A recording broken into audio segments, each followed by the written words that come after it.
Hey guys, Preston Dixon here. I'm going to talk about the transition. I'm going to go through a little bit of commentary with you guys, and hopefully by the end of this video, you guys will have a good understanding of how to do an effective transition. First rule, before they believe it, you have to believe in it. Everyone is a natural salesperson. Think about it. When is the last time you told your best friend about an awesome movie you saw? How did you tell them? Probably with enthusiasm, right? You didn't say, hey, I saw Iron Man the other day. It was pretty good. No, you'd say, man, I saw the new Iron Man 3. It was awesome. It had Robert Downey Jr., Gwyneth Paltrow. They did an awesome job. It was an awesome movie. You've got to see it. That's about how you would say it. Maybe not that intense, but you definitely would say it with a bit of enthusiasm. Even though this isn't technically sales, it is. There is a sell at every door. Either they sell you or you sell them. You can't sell something unless you believe in it. One task I would encourage you to do is to log on to your portal and click the training tab at the top. Then click the assignments tab on the left. Then in the video section, watch videos 8 through 11.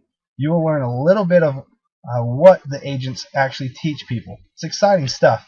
However, you are not allowed to talk about anything you learn with people on the doors. You will be fired. You cannot talk about product unless you are licensed. It's against the law. 3 keys to the transition. Number 1, enthusiasm. It's contagious. People make decisions out of emotion.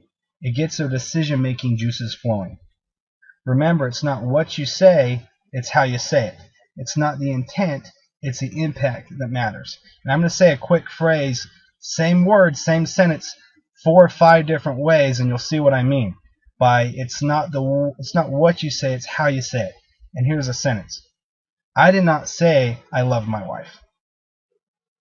I didn't say I loved my wife. I didn't say I loved my wife. I didn't say I loved my wife. I didn't say I loved my wife. You see, every time you emphasize on a different word, it really changes the perception of what you're trying to say and what you're trying to get across. So keep that in mind as you go through the transition. You want to keep it short and simple and expect them to set an appointment. Okay, last thing. You're going to love this. A lot of the neighbors have. And trust me, you will not want to be left behind on this. Over the next few weeks, a lot of the neighbors are meeting with an agent from Federal Financial Group in the comfort of their own home. They're going to be teaching people about the difference between Roth and traditional IRAs, as well as other tools to help people become financially secure. Here, let me show you what it is real quick. See, it's a free 20-minute financial discussion, not a sales presentation. Just for your time, they're going to give you a $25 Restaurant.com gift card that you can use at any of these restaurants. They know that 2 out of 10 people will call them later and become future clients. So it's free advertising for them. We're scheduling these appointments a half hour apart from each other so they can bounce from house to house. So they really can only spend 20 minutes with you. What is better for you, mornings, afternoons, or evenings? Here's a closing technique. Don't ask them if they're interested or if they want to do it. Assume with confidence that they want to set an appointment. Give them an either or close. Here's an example. We have your neighbor next Wednesday at 6:30 p.m. Would 7 o'clock work for you, or would Thursday be better? Let's talk about overcoming objections. First rule to overcoming objections is to overcome the objection before it comes up. Second, when the objection comes up, realize that most objections are just smokescreens, meaning that they're not real objections. They're excuses from their psychological defense system that people have when it comes to engaging in conversation with a stranger who knocked on their door. Third, you need to understand that in order to overcome an objection, you need to side with them on the matter. Fourth, remember the 3 F's. Feel, felt, found. Here's an example. I understand how you feel. I've talked to a lot of people who felt the same way. What I found is, and you guys can use the 3 F's, feel, felt, found in almost every objection. Say they say, oh, you know what? We already have a financial plan. This is how I would use feel, felt, found. oh, that's awesome. I've talked to a lot of people who have someone that works with them on their finances, a friend or even a financial planner. What I found is it always makes sense to get a second opinion, at least from someone who doesn't have an agenda. For the goal of being retired when you want, at the age you want, doesn't it make sense to get as much education as you can on the matter? It does, doesn't it? And then redirect and move on back to setting them up with an appointment.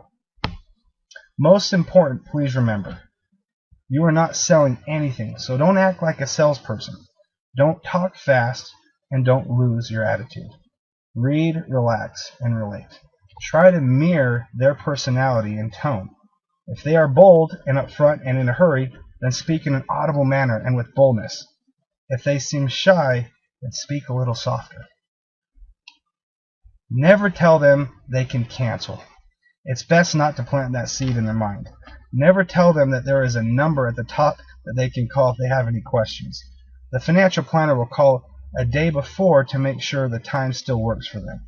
If they need to reschedule, they can reschedule when the financial planner calls to confirm the appointment, or when the agent calls to confirm the appointment.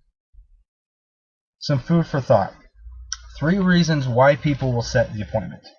Number 1, people set up the appointment because they like you and want to help you. Number 2, because they're excited and enthusiastic. Number 3, because of the $25 restaurant.com gift card. Remember, people make decisions on how they feel. They buy people, not products.